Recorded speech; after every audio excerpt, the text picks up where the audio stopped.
All right, so we need to draw a net and find the surface area of this pyramid.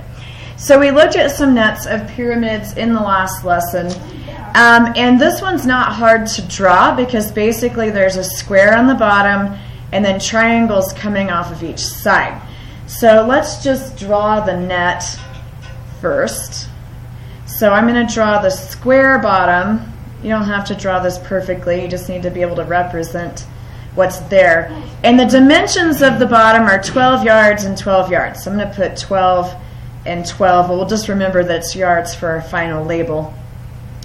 And then because this is a square, these triangles all the way around are going to be the same. So I would have a triangle coming off this way. And I know that it's 12 here because this is a square. It's going to be 12 all the way around.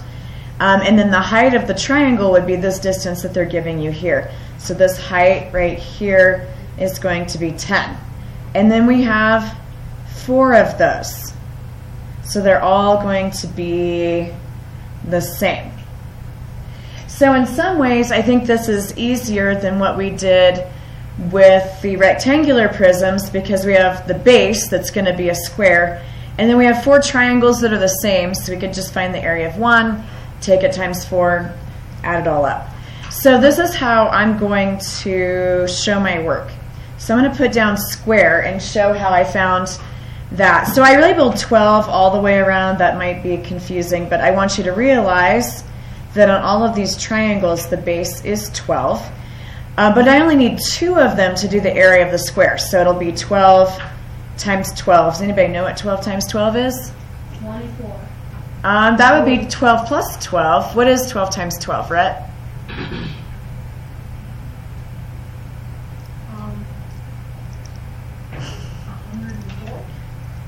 144. You're close. So 144. This number is special. It's also called a gross because it's a dozen dozens. Used to be a number people used a lot when they were selling things. So that's the base. So then what I'm going to do is figure out the area of one triangle. So how do we find the area of a triangle? It's a little different formula than just length times width. Brayden. You multiply the length by the height. Uh-huh. I mean the base times the height. Uh-huh. And then you divide that by 2. Good. Base times height and then divide by 2. So I'm going to take 10 times 12 and then divide by 2. So 10 times 12 is 120. And if I divide that by 2, think for a second, what's 12 divided by 2? Anybody know what 12 divided by 2 is? 6. And then you just add a 0. So it ends up being 60. You can do long division with that if you want to, but this one doesn't really require that. So that is one triangle. How many of these triangles do we have? 4. There's 4. So I'm going to take that times 4 because there's 1, 2, 3, 4 of them. So 0 times 4 is 0. 6 times 4 is 240. So now I have the square and the 4 triangles, and I just need to add all of that together. So 144 and 240. If I add that up, I get 384. And if I go back to my units, this was measured in yards. Since this is area, we're going to call this yards squared. That's how many square yards would fit on the surface of that pyramid. So is this making sense to everybody?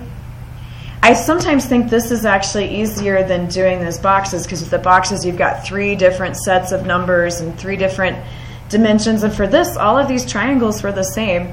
And then we just had the one square for the base. Okay, so like I was telling you guys before, in the standards, they can have you find the surface area of anything that's made up of rectangles and triangles when you're at this grade level. So the next thing that we're going to look at is a triangular prism. It's a triangular prism because the sides are all rectangles and the top and bottom are triangles.